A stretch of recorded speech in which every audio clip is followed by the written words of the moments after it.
أول شيء السلام عليكم جميعا. اليوم راح أعطيكم درس فوتوشوب بسيط جدا، اللي هو شلون نشيل حبة بالوجه أو شامة أو طقة قديمة أو أي شيء بالصورة مو عاجبنا. فإن شاء الله راح نبلش وبخطوات بسيطة وسهلة.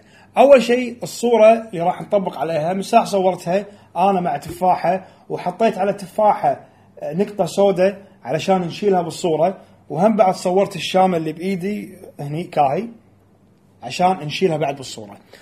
الحين هذا الفوتوشوب بطلناه قدامنا. أول شيء ندش زوم على المكان اللي نبي نعدل عليه، اللي هما التفاحة، النقطة السوداء والشامة اللي بإيدي. أول شيء نسويه يا جماعة، عندنا على اليسار مثل ما تشوفون هني في علامة مثل الطابعة مثل الختم، نطق عليها. وعندنا فوق مثل ما تشوفون أول شيء حجم الفرشة.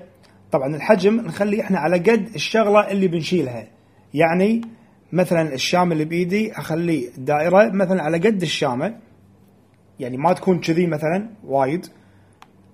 أول شيء ضبطنا الحجم أوكي. ثاني شغلة عندنا الشفافية وقوة الفرشة، يعني نخليها احنا 70-75% زين.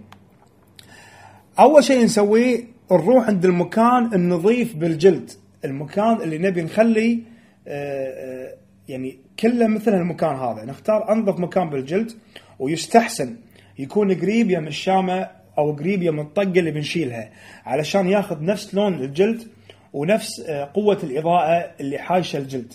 يعني ما يصير آخذ جلد من هني وحطه هني، راح يفرق اللون. فالحل ناخذ جلد من هني وحطه هني، تمام.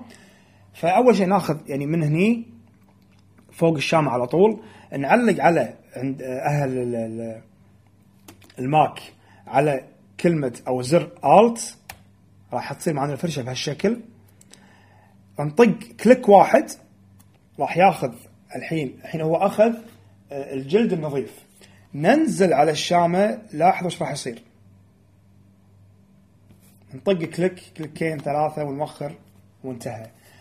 لو تلاحظون الحين بالصورة كنا ايدي صج ما فيها شامة، لان خليت الجلد نفسه وغطيت فيه الشامة. فتشوفون هني كلش خلاص ماكو شيء. نفس الطريقة على التفاحة، هذا فرشة يعني شوية صغيرة على هذا، نكبرها شوي اوكي.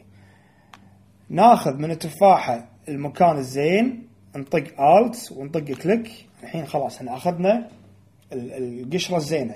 نصعد فوق كليكين 3 وبكذي صارت التفاحة نظيفة 100%. وعلى هالأساس سووا كل شيء، حتى ساعات يعني مثلا شوفوا هنا مثلا عندكم شواربي من النص مو كاملة، يعني هذا العموم كذي. نفس الطريقة نروح عند المكان اللي فيه شوارب كاملة ونطق كليك ونلف شوية ونطق هنا كليكين 3، فصارت شوارب. شوفوا شلون قبل وبعد، شوفوا الشامة قبل وبعد، شوفوا الحبة النقطة اللي بالتفاحة قبل وبعد. فقيسوها على وايد أشياء. فهذه يعني تنصح حق النفر، الحبات الطقات القديمة ممكن نشيلها. وبكذي خلص الدرس، درس بسيط وسريع، وإن شاء الله أوعدكم بدروس ثانية بسيطة وسريعة بعد. عساكم على القوة. أخوكم طلال البحيري، وهذه مواقع التواصل. حياكم الله جميعا.